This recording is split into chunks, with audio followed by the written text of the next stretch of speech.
Welcome to my good bad brain. I'm a normal person, so I'm insane. I've got depression and ADHD, but I'm doing better since I medicated me. I'm still not always sure whether I exist or what being a person even really is, but I figured out a long time ago that being alive is beautiful.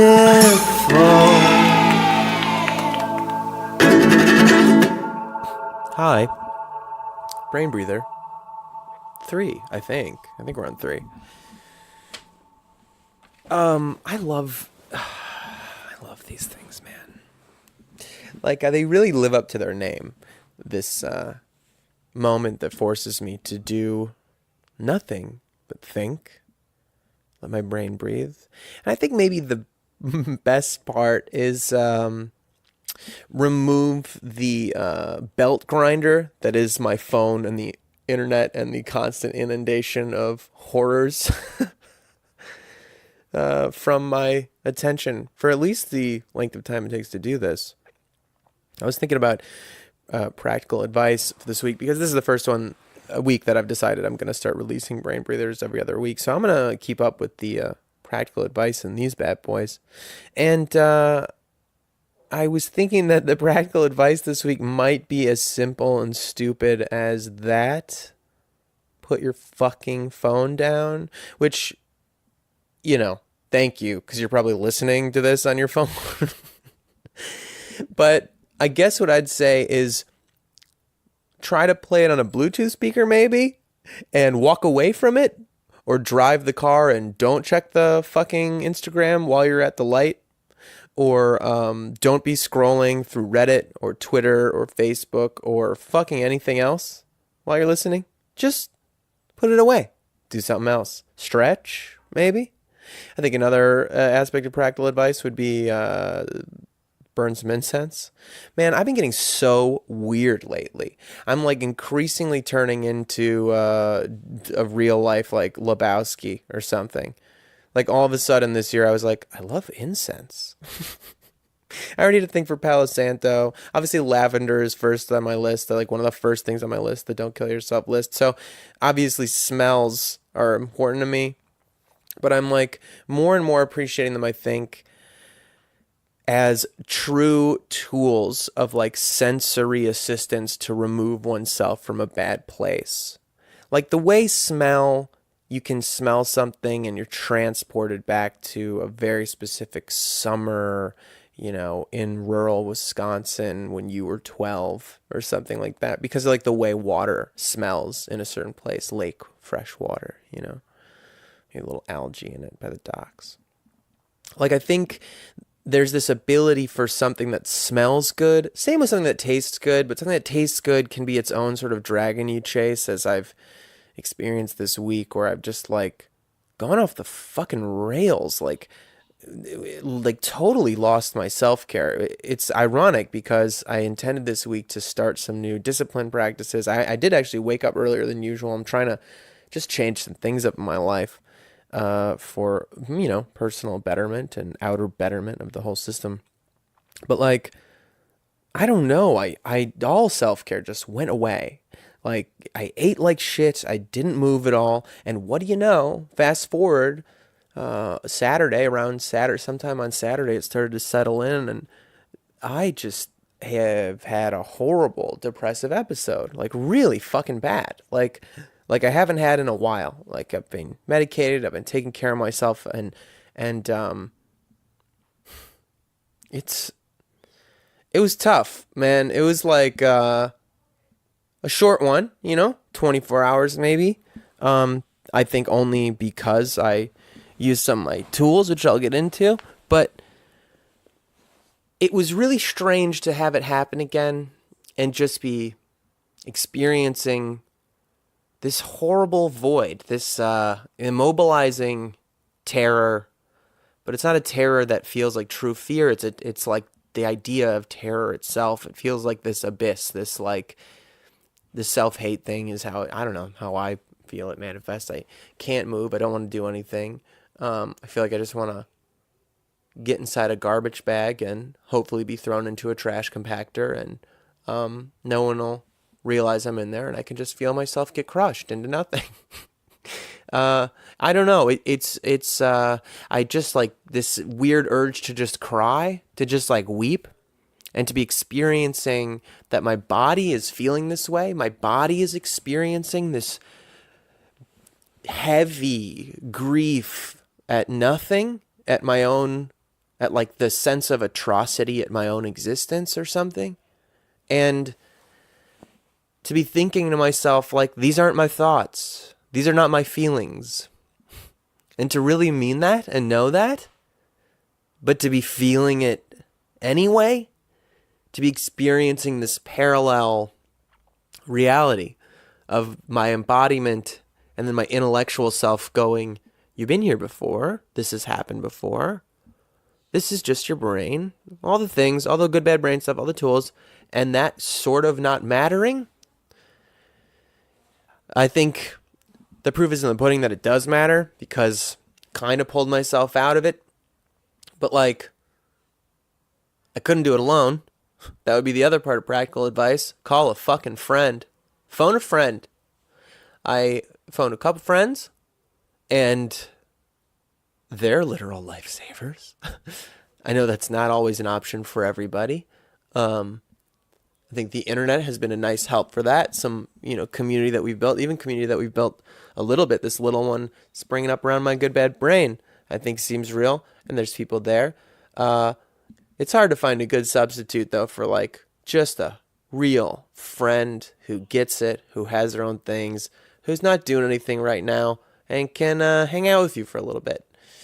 And talk a little bit about it, and even not talk about it. I don't think I even got, there was no like advice. There was no like, oh, buck up. There was just like, yeah. And it was nice to have somebody there with me. I've learned with ADD brain that there's this strategy they suggest to get work done, which it's called body doubling. And it's something I unconsciously was employing before even knowing that this was that I was diagnosed with ADD and stuff. And I've since really leaned into it to get things done, which is literally just working with another person in the room. They're also working. They're doing their own thing. It doesn't matter really what they're doing. They're just there with you working while you're working. And for whatever reason, this helps get things done. It doesn't feel like a scary pressure thing for me. It doesn't feel like, oh, because somebody's watching, I need to do it. It just feels, I don't know what it is. It's like someone else is here doing things. I can do things too.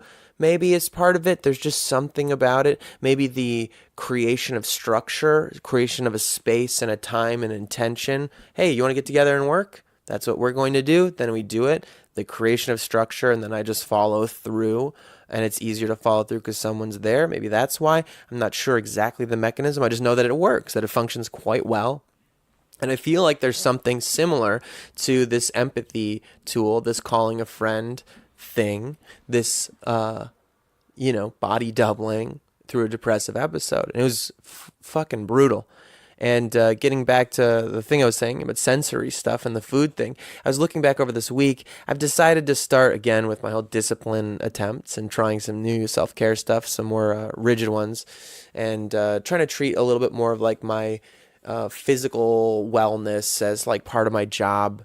I asked a friend who's a powerlifter and a bodybuilder if she'd help me with like a new sort of stricter, or I don't know, strict sounds so nasty, but it is kind of strict, eating and exercise program. And I'm going to try it out. I've never done it before. I've never like weighed my food and tracked what I eat, which I don't recommend for everybody. I don't think it's necessary at all. I don't even think it's healthy for a lot of people. Everybody has their own relationship with their food and their body. And especially with, I think, the folks who are inclined to have good, bad brains, this can be like risky territory. So I really think learn to have like a holistic experience with your food, pay attention to how it makes your body feel. Don't think about counting anything. But for me, as an experiment and this far into like my life with physical culture. It's something I'd like to try. And getting ahead of that, I realized I have a little bit of like a bachelor party mentality whenever I'm about to start something that's good for me, where I'm like, let's just fucking balls to the wall, fuck it up. And I eat things like that I normally wouldn't even eat, things I've learned that I have like basically allergic reactions to. And there's studies I've read about online that suggest they've been investigating depression actually as an inflammatory disease also, that sometimes they've treated it with literal ibuprofen. And there are certain foods and things, high carb things, simple carb things, and I just know gluten for me now. It's so fucking LA. It's so trendy to say like, oh, gluten, but I don't know what to tell you. I've experienced how I feel when I've cleaned it out of my diet, and then suddenly I eat some gluten again, and then I'm shitting my fucking brains out, and I feel horrible. So I don't know. I don't know. It seems like one thing follows the other. Might as well just go with it. But like, along with that is eating really poorly. I had like no physical movement this week. I don't know what it was. I think that was like sort of started with the depression thing leaking in. That's usually a sign for me. I start, not doing things that are good for me, or not doing things that I like, or both. And one thing leads to another, and suddenly I've gone a week without like doing any of my self-care practices, eating like just horrible stuff and not moving. And what do you know? Like a ton of bricks, it just smashes you in the back of the head. And I'm having this thing where I like just feel like monstrous, like this subtle monster. And so I don't know, those the tools to get out of it have proven to me to be like, definitely ask a friend. And then something that is getting more and more prevalent in my life is this smell thing, is like lighting incense. And I think it takes me back to some positive memories of when I was a kid, and just summers as a teenager, and I don't know, times that I remember smelling incense. And also because incense smells like campfires in the woods, and I have really positive memories around that. And for whatever reason, it just seems to rip me out of my body. I don't think it's an accident that cultures have used like sage to cleanse spaces spiritually, or Palo Santo has always been something I love, because there is something about it that just feels so like it resets your body. And I think it might just have to do with this sensory trigger, this thing that like whatever you're experiencing in your head, getting stuck in your head, getting stuck in your feelings, your ideas that are spiraling out of control, something about this smoke, which, invokes for sure just like dream images and mythological images of like spirit, like, ghosts, but like, I really feel like they feel like benevolent ghosts, the way this smoke like swirls around you. It feels like it's swaddling you a little bit. It creates I don't know, maybe the smell of fire feels, I think, more associated in our deeply ingrained bones with like warmth, safety, light, cooking food. There's something about it that just, and then the spiciness of it, I think maybe too, like helps pull you back to positive memories. Like throughout history, like spices are so valuable, and usually were used, at special occasions. Obviously night to night cooking as cultures get like wealthier, but like, this is so aside, but I think it's interesting. I like fruitcake a lot. Like, I love fruitcake at the holidays. It's like become a punchline. But I remember I read in this Martha Stewart cookbook once. It was like a winter cookbook that she did, and she was talking about making fruitcake. That like, she loved to make fruitcake and give them as gifts. And I did this for a few years. It was one of my favorite things to do. That you would make these cakes, which are these like dense, wonderful, like almost like a banana bread kind of a rich cake filled with dried nuts and different dried fruits. And then you wrap it up in cheesecloth and you drizzle alcohol over it, like a brandy or something like that preserves it. And that's how it becomes this preserved cake that can last like forever. And that back when fruitcakes were like a thing, I guess like in medieval times or whenever, it was like a really special treat. Because it was like this rich, it was full of expensive ingredients, things that were like dried fruits from the summer and nuts that were, these rich ingredients that were kind of expensive and special. And usually you'd add a spice cake in it, like these cinnamon and clove and allspice and all these, sort of expensive spices that would be imported. And they were like these really, and then obviously you drizzle nice liquor over it. And this became like this sort of decadent, almost sacrificial gift. And so I think like the spiciness of incense and stuff even sort of triggers these feelings and memories of something celebratory, something warm, something nurturing and nourishing, communal aspects. And it's become like something that I'm employing more and more to help pull myself into positive headspaces. And I don't know, when you get into people that are into really woo-woo stuff, right, like crystals and things like that, and everybody wants to poo-poo it, as this not scientific at all. And I don't disagree with that. I can see that it's not scientific. I understand the complaints. I always feel like when we're dealing with self-care and we're dealing with how our brains operate, how we feel, how our anxiety or depression manifests and what we do with it, it kind of like doesn't fucking matter if it's quote unquote like scientifically real or not, if it works for you. There's so much that's already riding this line of like your beliefs are your reality, which, we're riding that line because we also know with the my good bad brain thing that it is reality, that it has nothing to do with our beliefs, that it's something that our chemicals are telling us is real.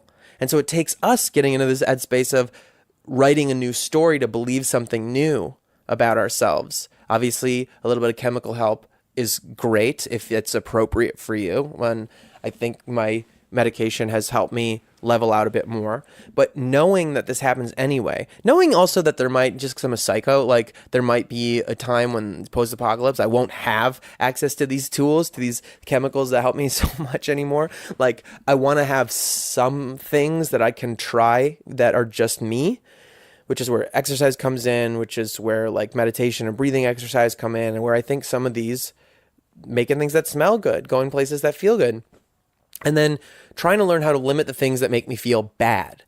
And that's really fucking tricky because our brain has these dopamine receptors that are there to sort of make us feel good, I guess. And, you eat something sugary or bad or whatever for you. It tastes good and boosts your sort of happy feelings for a moment, but then it demands more to keep that cycle going. And we know now our phones trigger the same thing. Like this dopamine receptor or whatever, you get these hit of dopamine. Every time you get a like or you see something that agrees with your point of view on Facebook or that makes you laugh on Twitter or just makes you go, huh, that's clever, or anything. And I kind of think that the dopamine stuff isn't even about making you feel good. It's about something like validating. And like if it validates your belief, if it validates a feeling. So even seeing bad things, if you're looking at the world and think the world is bad and you're like in a bad place, you're coming from a dark point of view, suddenly seeing bad things continue to validate themselves and validate your point of view. You're right. You exist. This is bad. Everything's bad. And you get caught in this cycle that now I don't know how to see it as anything but this just belt grinder that I'm shaving off my frontal cortex, that I'm just smashing my head against and just melting my reality or any possibility for happiness or whatever. And also blue light, man, staring at your phone and just this blue laser beams. You can Google some blue light stuff, but blue light, there's, RGB, right? Red, green, blue, I think is what prismatic light breaks down to it breaks it down into many more colors, but in our electronic devices, everything's made up of those three colors. And blue light is the one that signifies to our brain it's daylight, that it's light outside, and it can be really degenerative over time. Too much of it, you don't stare into the sun, right? If you stare at blue light too long, it really fucks with your sleep patterns, sleep habits. Sleep hygiene is something I'm terrible at. I'm sure most of us are. Something that's on my list of things to try to improve. And hey, if you need help with that, check out d20strength.com, the company I started with me and my brothers. We have a little tea that helps you sleep called Reboot. All right, plug over, but. Truly, like just the act coming all the way back around to self-care, practical strategies for getting out of bad places. Put the fucking phone down. Give your eyeballs a rest. Give that direct anxiety portal input a break where you just take fear and shittiness and negative reinforcement and the completely collapsing horror of existence that you were just beaming straight into your brain, right through your retinas, right straight back like your brain's right there, right into your brain. You can feel it. You can fucking feel it. Just leaking in there, just poisoning everything, this corrosive thing. Just turn it off. And if turning it off isn't possible, Put it down, face down, face down. And I don't know, do some push-ups. Light some incense, smell something good, breathe very deeply, breathe deep into underneath your belly button. That's right. I hook my finger into my belly button and then hold that space right there, like that weird space, like right above your groin at the bottom of your abdomen, and breathe into that. Try to make that part of your go.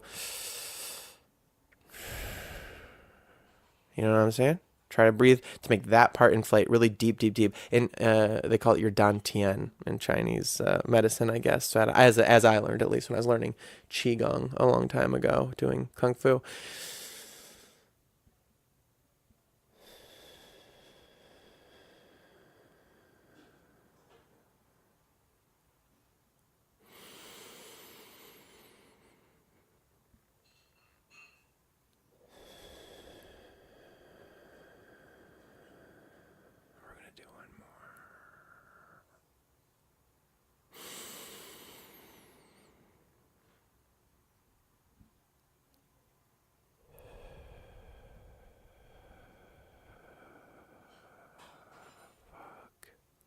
I mean, literally 3 breaths. Literally 3 breaths, like, helped reset my fucking system. I was getting all agitated. That's wild, man. You want to pause a little at the top, a little bit at the bottom, just in through your nose, out through your mouth. Dang. Yeah. What was I going to talk about? I have this hilarious, like, map of thoughts in front of me that I was thinking about talking about in the brain breather that I think is connected to some of the stuff I've been talking about. You know what's crazy? I think maybe some of you experience this too. I don't know what's not connected. You know what I mean? Like, I don't know that anyone has ever said anything to me that you can't like connect to something else that's going on immediately in your life. And sometimes I think that's like a flaw. Like, I'm like, is that like a narcissism thing? Is that like a self-centered thing that someone says stuff and you go, oh, well, that relates to my experience in this way. I don't think so, because I'm just trying to like demonstrate that we're all connected. I feel like, oh, I relate to that thing, and that gave me this thought, and I really do think we're all in this weird interconnected web. Uh-huh. But in that sense, is anything not connected? What's connected this week? I was thinking about narratives, and I think this is related in terms of what it's connected to what I was talking about. This idea of dancing this line of what's real and what's not. Because we know some things are and some things aren't. We know that our brain's going to tell us things are real, and they are, for all intents and purposes, real. They're chemicals in our brain. It's an experience we're having. But there is no bear trying to kill you when your anxiety is going nuts. There is no life-threatening thing, even though you're experiencing something in your body as if there were. And so dancing this line of real, like what's real, what's not real, is tricky, because we need to acknowledge the reality so that we can honor our experience and then deal with it. But then we need to be able to make up new realities so that we can attain a space of wellness. It feels like we need to do that through practical physical activity or sometimes just mental stuff. And so with that, I was thinking about narratives and the power of narrative, and especially in my life, looking back, the power of stories that I tell myself, that I listen to, that other people tell me that I'm part of, that I believe. And narrative, obviously, I don't know, it rules my life in a very profound and very all-encompassing way, because I've made a living often as just an actor, or a theater actor, film and TV. So you already deal in this abstract idea of reality. I think sometimes acting can be risky if you're already mentally a little bit flexible, we'll say, about what's real, because you're literally cultivating the ability to believe anything and make it believable and then buy into it with other people. In my experience, good actors are bad liars, because when they're really getting into the acting thing, they believe what's going on. It's this dumb, silly, hair-splitty thing maybe to other people, but you're believing you're something else. So you're telling the truth. And if you're not, it shows. So anyway, narrative. I was thinking about how lovely it is to go back, get stuck in headspaces that are of what I'd call halcyon days. Is always how, halcyon days is like a thing everybody says, right? But they always fall into that category in my brain. These these twilight times of my life where everything seems to have a golden hue over it, and this thick romance was in the air, this capital R, not just in the obviously lovey-dovey romantic sense of, lovers or whatever, but in the sense of like a rich world with a pathetic nature, a sympathetic nature around every corner, where the environment is reflecting your experiences and your emotions, and everything is just beautiful, has this glow to it, that kind of light of Edison bulbs and lightning bugs, and everything feels humid in this luscious way. I think about these times and I'll think about like how much I wish I were there. Or I'll think of an imaginary version of life that I'm not in, that is somewhere, that I wish I were there. And I'll think about how they were real, and that other imaginary side pocket of reality is real. And that can be very frightening for me, because I will go so into those spaces and think, oh, that time is over now. My life is done. I'm done. My life is bad now. And I don't know. It's interesting because the power of that narrative is something that you can also use now. You can tell yourself wonderful stories about where you're at and reframe things to understand yourself as a better thing than the story your brain is telling you or other people are telling you. And that can be very empowering. I think it's super essential, actually, to be able to restructure and reframe. And this, again, comes in the phone a friend thing, is to also have people in your life who hold positive visions of you. Because I think if you have a good, bad brain, your brain does not always hold a very positive image of you, And I have found myself very reliant on the visions of outside sources, sometimes very much to my detriment, very, very much to their detriment sometimes too, where I'd find myself in situations I would go all the way down being somebody I wasn't, and then feel resentful towards them, even though they did nothing wrong, and I totally bought in and went along with this whole story or whatever, but then being like not feeling like myself and getting mad at them, mad at myself, getting mad at the world for the situation that I was in.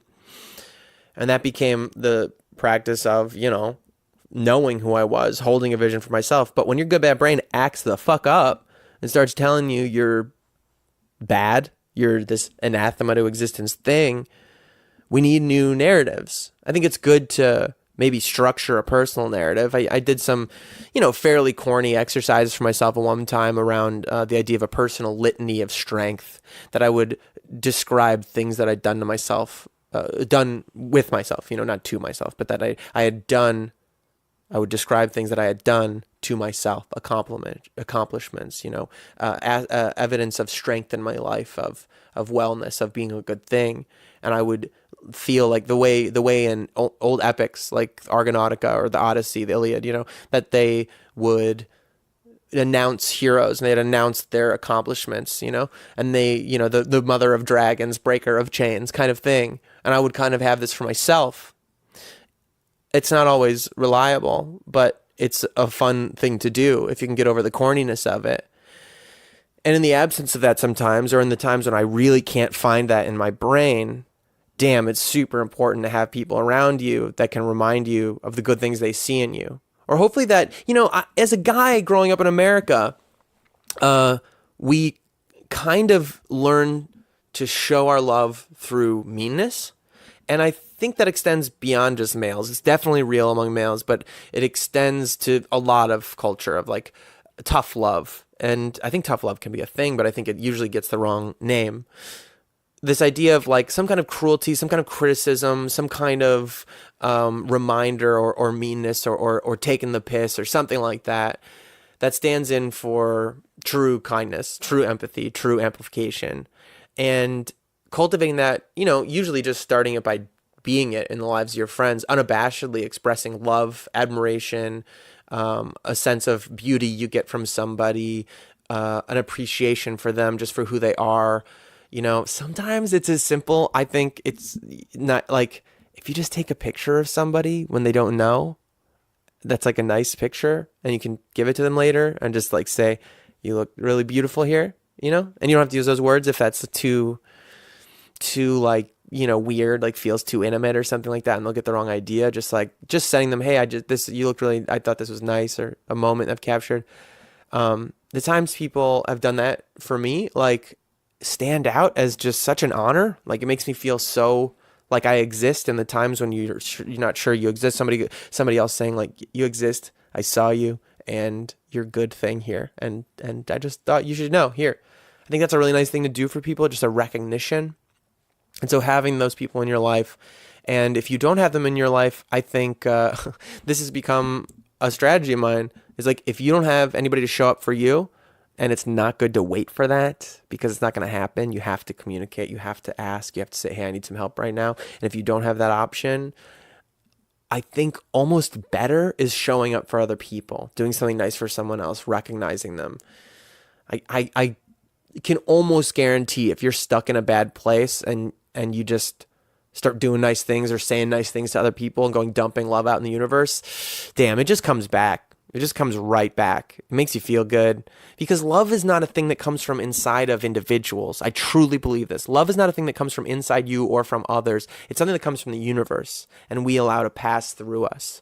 When we talk about self-love, I'm pretty sure that like what that means now at this point and why it's so hard to get over is not a narcissism. It's not like having a fucking crush on yourself. It's having a place for love inside of you, like that home ready for it, a place for it to stay. And that we can let this love from the universe come into us and through us. And sometimes that'll clean you out, you know? Sometimes that will really work. Friends, man. Community. I don't know. So narratives. The riskiness. I'm sure I'll get back into this at some point, but I was like really losing the thread a little bit. It's really hard when you look at the universe, you look at the news, and you just feel like crooks win, bad people win. Society is something that we've just agreed upon, and some people seem to figure that out, and that, you know, rules and whatever aren't based in true human decency. They're based on like power leverage. It gets really hard to like see why even try to be a good person, why even try to keep existing. And a lot of that I think is just coming from my dumb fucking phone and stuff, because when I stop and look at my life moment to moment, it's a beautiful universe out there. I get to experience it every day with my skin, you know, with my feelings, with my sensory, like my nose and my tongue and my eyes and my ears. I get to be here in this weird little existence for this little blip. And I get to be here with other wonderful people. And I get to be here with art. I get to be here with good TV and like good music, you know, just the sky. And when I can like really see that instead of like the fucking feed grinding my brain down, when I get to exist there, when I light some fucking incense, you know, and build a different story for myself with this thing that's been used in spiritual practices for thousands of years. And now you can just get it like a bodega, you know, you could just like buy down the street. Light some incense. I don't know. There's something about it. Seems to like connect with your spirit, rips you out of your brain through your nose, and it's just nice. Or at least helps you, you know, says, hey, you're okay. It's warmer than you think it is, you know, this reality. I think that has been probably enough of a brain breather for today.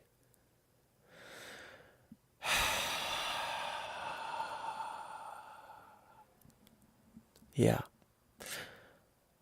I feel breathed out. Thanks for being here for this one. We'll do these solo episodes every other week. I hope you dig them. I hope you find something useful in them.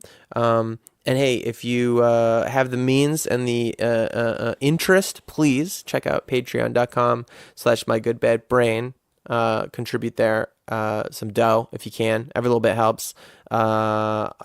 Truly. I mean, I can't stress that enough. I'm very fucking grateful for that direct support because it lets me live, man. It lets me live and do this thing, which I love. I think this is proving to be a very important thing in my life. So I hope it is in some of yours also. Be well, hydrate, self-care, right? Yeah. Thanks for listening. Yeah, see you guys around.